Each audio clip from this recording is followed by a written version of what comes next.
Hi, I'm Lauren Ritchie, and I'm a Future Rising Fellow at Girl Rising, and I'm joined today by Grace Gibson Snyder, who has teamed up with 15 other young people in her home state of Montana, and together they are suing the state government in a landmark legal case. It's the first legal action case of its kind to go to trial, which is such a huge deal and a phenomenal feat on Grace's part. So, Grace, welcome. Thank you so much for being here today. So I just want to get right into it, start with a little bit of background about you. Can you just tell me more about how you got involved with climate action and just where this all started for you? I grew up in Missoula, Montana, which has an unusual amount of nature around it. So I can, bike 5-10 minutes and reach a dozen hikes probably. I gradually kind of got involved in climate work due to chance. My mom introduced me to the flaws in plastic recycling, and so I started working with local fast casual restaurants to minimize their plastic waste, and through that got involved in the larger environmental community in Missoula. And through that work, I started to realize what was at stake. Both with the nature that I was so used to having, and all of the ways that it was changing, is changing currently.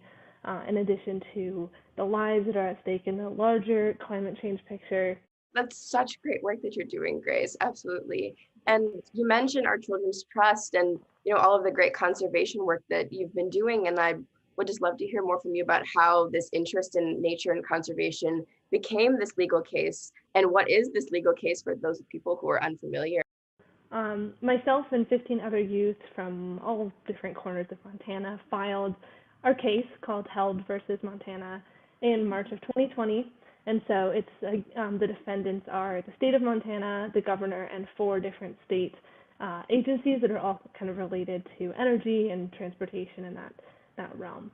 So we're represented by our Children's Trust, which is a nonprofit public interest law firm that provides these free legal services to youth all across the country in different states, and then there's a federal case as well. And so they're working to secure our rights to a safe future. So the case is based on several pillars. The first being that the state of Montana has has affirmative conduct towards perpetuating our state's energy system, which is based on fossil fuels. So the second pillar of this case is that youth are disproportionately harmed by climate change. This is particularly evident in health, for example, in climate change and its impacts like wildfire smoke exacerbating asthma in kids. So one of the really important parts of this case is that most of us were under voting age when the case was filed. And so we are, instead of relying on the traditional, elected officials, we are turning to the courts, who are the last defender of human rights. For us in Montana, we have an explicit right in our Constitution to a clean and healthful environment, which is a pretty, rare and beautiful thing. And so this is what we're hoping to protect through the courts. I'd love also to hear more about how the government has responded to this case. So after we filed the case, the state, as expected, filed a request that's known as a motion to dismiss. And so they're asking the judge to get rid of the case. And they had several reasons for that, but essentially over the course of the interactions that they've had with our claims, they've denied pretty much everything from climate change is human caused to climate change exists to the fact that they may have any role in this. They've denied all of that, and so that is just not encouraging in general. In terms of how they specifically react to youth, I think being a youth activist is definitely a double-edged sword. However, the incredibly strong other edge of this sword is that being young gives power to your story in a way that nothing else does, because coming from our plaintiffs, all 16 plaintiffs in this case, have these really unique stories about how climate change is impacting their daily lives, their livelihoods, their family's traditions, their cultural traditions. And so we have these really poignant stories, and having them come from youth is this huge emotional pull for a lot of people, where they realize how their own actions or the state's actions are damaging to the most vulnerable parts of our population. And, this isn't the first time that there's been legal action taken, by American youth against elected government, but this is the first time that it will actually go to trial. And, it is such an important moment, I think, in history for, young people to have this platform to share their stories in this type of forum that's never been seen before. Yeah, so like you said, our case is, it's kind of a groundbreaking situation where it's the first constitutional climate lawsuit to reach trial, as well as the first children's climate lawsuit to reach trial. And so I'm just thrilled to be a part of this. In terms of the impact that can have, there's several different layers of this. The first, the actual legal impact is that in winning the case, we would be granted what's called declaratory relief. And so this is essentially the judge stating that the state's actions are not in line with the Constitution. The state of Montana would be required to stop promoting fossil fuels as an energy resource. And so this could lead to favorable decisions in other cases as well. The third pillar of the importance of this case is, I think it is a huge inspiration for youth activists, particularly obviously in climate activism, but in others as well. I'd just love to hear from you how people can get more involved with your work, but also if you had any final notes for just how our audience can get involved in their communities and with climate action more broadly. A lot of ways to get involved. You can buy yard signs. There's, if you want to take a little bit more time, there are events that our Children's Trust hosts where you can hear from plaintiffs, attorneys, experts on all of the goings on in our various cases. There's information on the website about how to contact your member of Congress in support of our federal case called Julieta versus United States. And so that's a huge way to keep that one moving through the courts. It's always incredibly helpful to have donations because, like I mentioned earlier, our Children's Trust is a nonprofit law firm. And finally, for the youth out there that are thinking this might be something that they're interested in and playing the same role that I do as a plaintiff, you may have that opportunity because there are always new cases coming up in different states.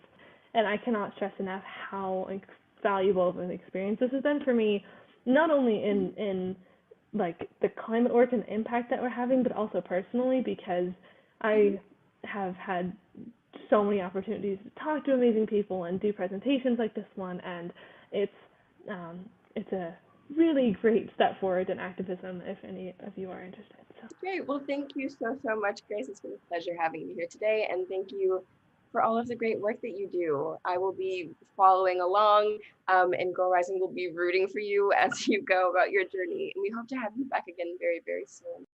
She owes her being to the hills and valleys, the mountains and the glades, the rivers, the deserts, the trees, the flowers, the seas, and the ever-changing seasons that define the face of our Mother Earth.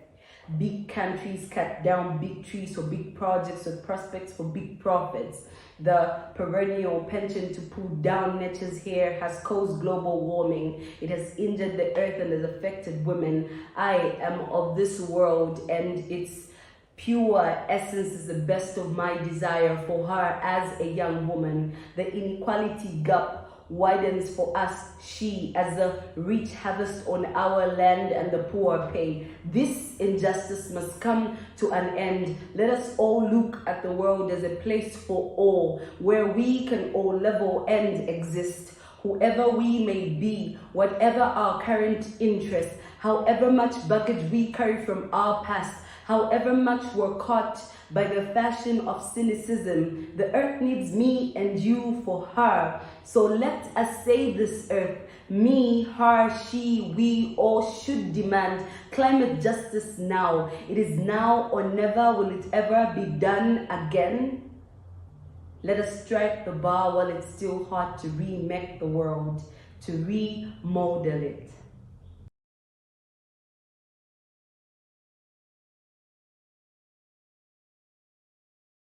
Hi, everyone. Welcome to Future Rising's Earth Day event, How to Remake the World.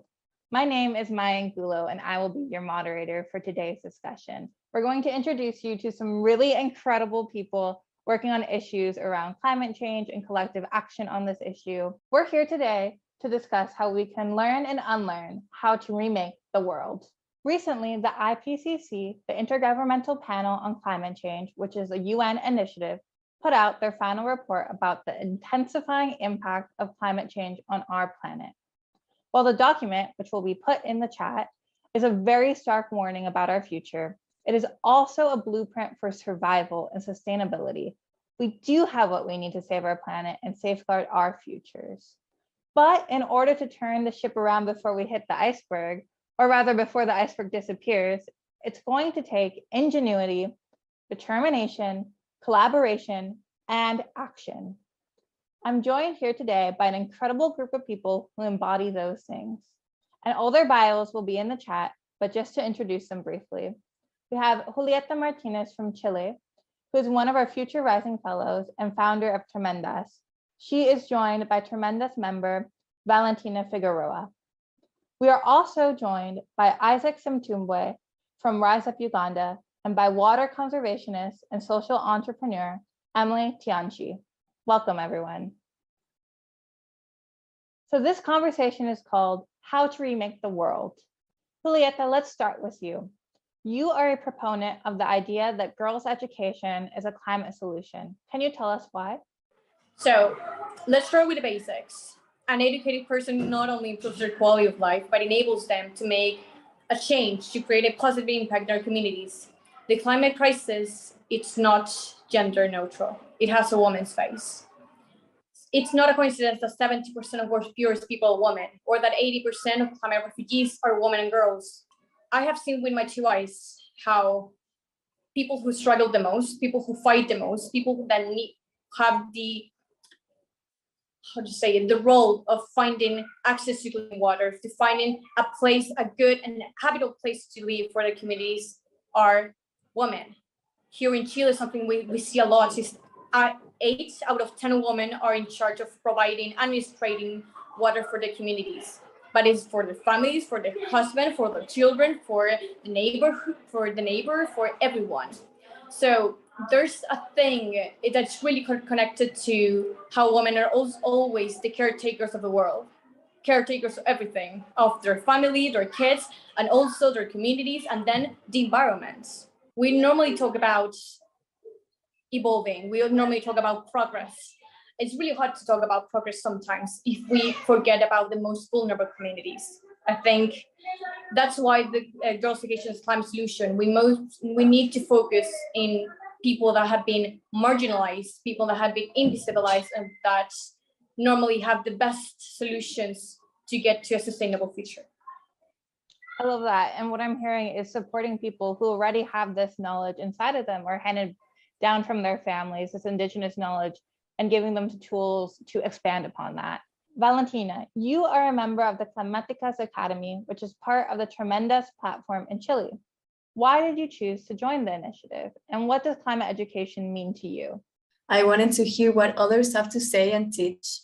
I wanted to listen to more women talking about the crisis, and since Academia Climaticas is an academy created by women and focused on young girls and young women, it really got my attention, and my desire to participate increased a lot. Climate education to me is the best tool to combat social and gender inequality, as so as climate change, since environmental education plays a key role to the transition to a more sustainable society. It also fights against misinformation, generates base level of knowledge. And here in Chile, the environmental education is very basic, and I would even dare to say that it's non-existent.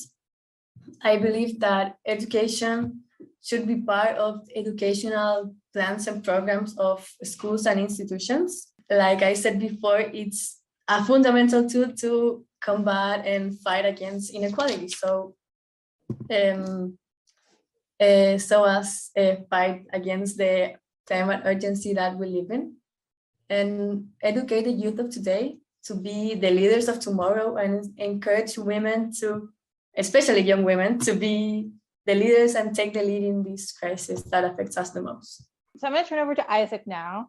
Isaac, you too are a huge advocate for girls' education as a response to climate change. Can you tell us how you came to this idea and a little bit more about Girls on the Move? Yeah, 2014, 2015, and 2016, I participated in a public health campaign here in my country, Uganda, where we were extending health services to vulnerable communities. And these are communities that constituted, majority of women. These are communities that usually face, prolonged droughts, heavy rainfalls. And I got, to know that the climate crisis is the main exacerbator of all these things that are, that happen and are still happening in these communities. Talk of gender-based violence, sexual violence that leads to HIV, talk of poverty. And the people who are most affected are women and girls, because that means girls are going to drop out of school because, their parents cannot be able to take them to school. So that's why I decided, to start, advocating, for the rights of women and girls, who have faced the brutal impacts of the climate crisis. And that's why in my messages, I try so much to forefront the importance of women and girls in this fight for climate justice. Girl on the Move basically is here. Its aim is to restore hope and elevate lives of young women and girls to communities that have been hit by catastrophes, talk of droughts, talk of heavy rain, where people don't have any alternative, but rather shift to something else that can help them survive. So basically, Girl on the Move is there to help these young women and girls get a skill so that they can live independent lives. You also talked about girls having the ability to help communities build climate resilience. Can you explain why? When I talk about resilience, as I speak right now, there is something fundamental that we have to note.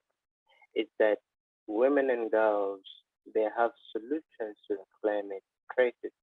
Women and girls have the solutions to the gender inequality that is happening.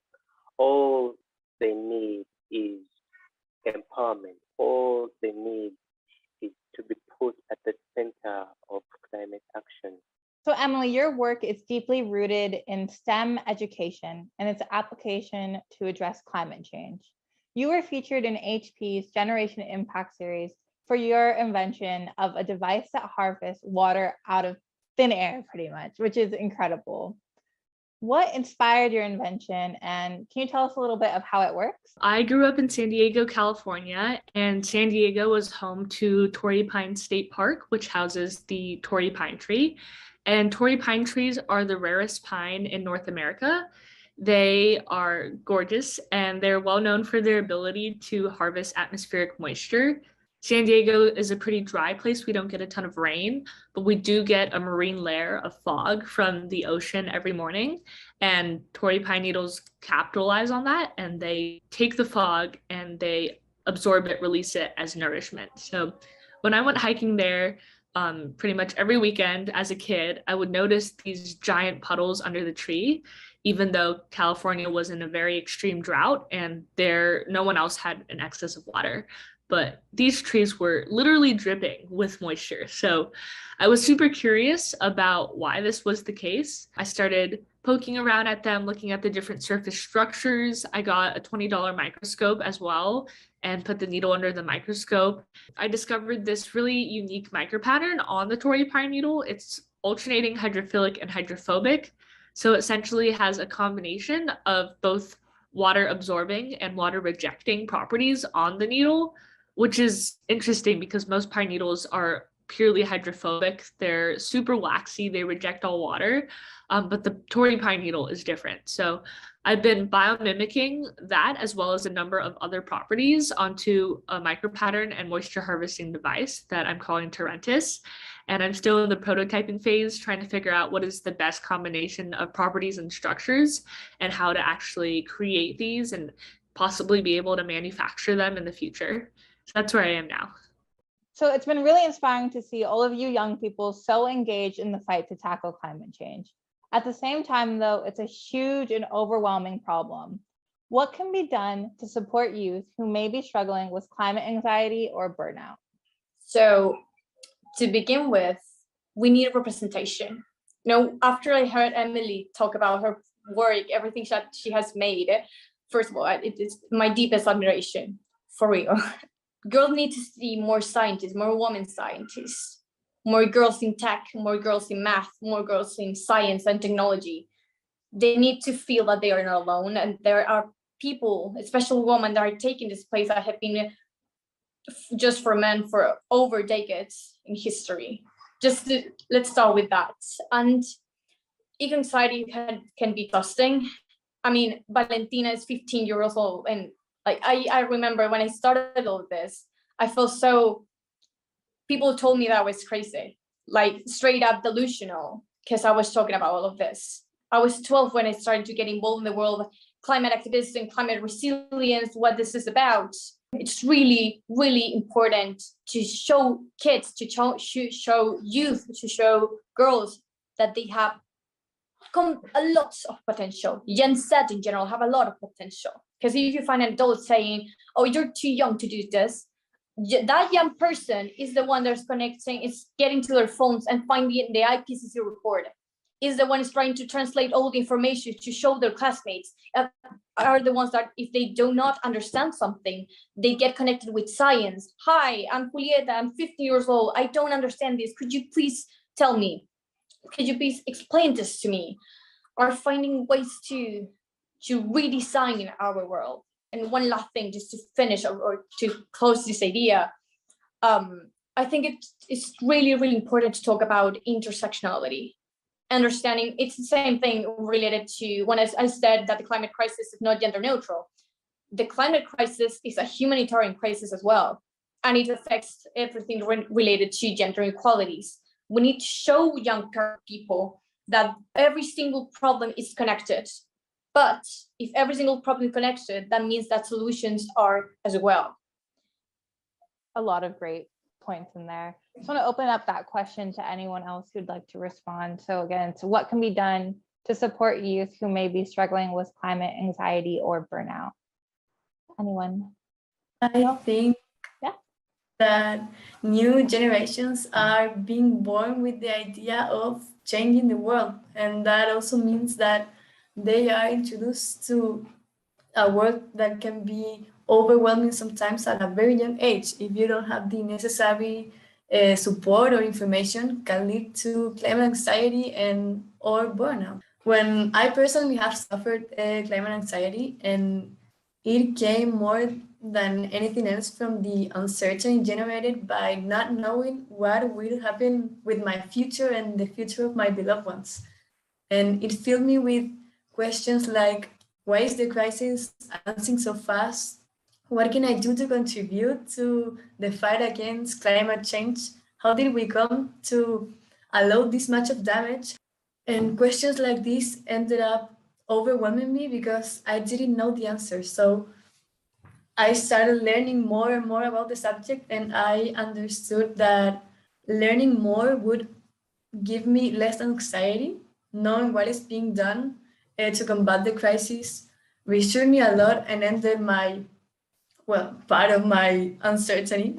Isaac, can you talk a little bit about some of the challenges that Rise Up Uganda has faced and how you have all worked to overcome them? And how can we ensure that African voices are included in conversations about climate change? We must understand that Africa is the most hit, by the climate crisis. My message would be, to listen to the most affected communities because I believe, they have, the authentic messages, they have the real experiences, they have, strong voices. They talk about something they know, because we must understand. Yes, we have the IPCC reports, we have all the reports about, the climate crisis, but the climate crisis is beyond statistics. The climate crisis is beyond numbers. The climate crisis is what is real happening in these communities. The climate crisis are the hailstorms. The climate crisis, the heavy rain, the prolonged drought. These are things that have to be put in there so that people understand. Sometimes I get disturbed when I see in climate conversation spaces when the number or Africans are low, yet we are the most affected, by the climate crisis. I'm talking about the global south. So I think voices in Africa should be included in the climate conversation spaces in big numbers. Okay, so last question. What do we need to learn or unlearn to remake the world? So we'll start with you, Isaac. Here in Africa, traditionally, people have it in their minds that women are supposed to stay at home, cook food, get fuel, for cooking for their families, have children. I mean, that's what is in their head. But I think that is wrong. I think what we need to learn and digest it in our systems is that women are also important. Women can also contribute, can bring substantial solutions in this run for climate justice. We need to empower them. We need, to clear the way for them to have space in job market so that they can also live independent lives, so that they can also have, that space, that free space to contribute to the development, not only for themselves, but also development of their communities and the country as a whole. I want to see institutions empowering young women to be part of the change and encourage them to use their voice and taking the lead of the crisis. I want to see more people working together, leaving selfishness aside and fighting against the capitalist thinking about the individual. As I also mentioned before, I want to climate education be part of the plans of schools and educative institutes, but I think the intersectionality of crisis and the sense of collaboration are completely linked. We need to begin to understand that all crises are deeply connected to each other as well as their solutions, as Juli said before. When we talk about humanitarian crisis, we are also talking about climate crisis, which directly affects women and young girls. So in order to come up with a solution that really generates some kind of impact, we must leave individualism aside and start working under the sense of community and the collective. Perfect, thank you. Let's go to Emily next. I think we really have to focus on the big picture, which is public policy. All of us can only do so much. The government is the one with the funding and the power, and we really need the government to make climate change a priority. And in America, there's a huge widespread belief that climate change action has to come at the expense of something, whether that be economics or, we have to put money into this and it's a trade-off. And it's not a trade-off. There is definitely a method to achieve climate change action while helping the economy. If you're thinking about it, every time you invest in infrastructure that is flood resistant or disaster resistant or is greener, you're really succeeding in the long term, because in the future, if you have to rebuild that after a hurricane knocks it down, that's not good. Oh, and if the hurricane didn't happen in the first place, if it weren't for climate change, that's even better. Julieta, one thing that you think needs to be learned or unlearned to remake the world? So what I have in mind is it's like a combination between unlearn and learn. So we need to understand, we really, really, really need to understand that today sustainability is still a privilege. I can't ask a poor girl to recycle and have a sustainable life because she's not thinking about recycling. She's thinking about how can I get bread to my table? How can I help my family? Can I provide food for my sisters and my brothers or my parents? So, and now I think you're gonna look at the camera, because this is a message for our wonderful audience, the people that are hearing us right now. If you have a cell phone in your hands or a computer, I don't know where you're watching us, that means you're having access to internet. If you have access to internet, you have access to education, you have access to information, you have the possibility to educate yourself and educate others. Use that, because we need you. If you work in a company that today is creating lots, contaminated, create lots of emissions, find ways to get to this carbon neutral, get to this progress that we talk so much about, because we need you. As we need youth, as we need young women, as we need indigenous communities, as we need everyone, because nobody can be left behind. So to wrap up the conversation, I want to thank all of our incredible panelists for joining us and sharing their knowledge. And of course, thank all of you for tuning in and learning and unlearning how to remake the world. If you love this conversation, look out for more Future Rising content at girlrising.org, and be sure to follow us on social media at Girl Rising.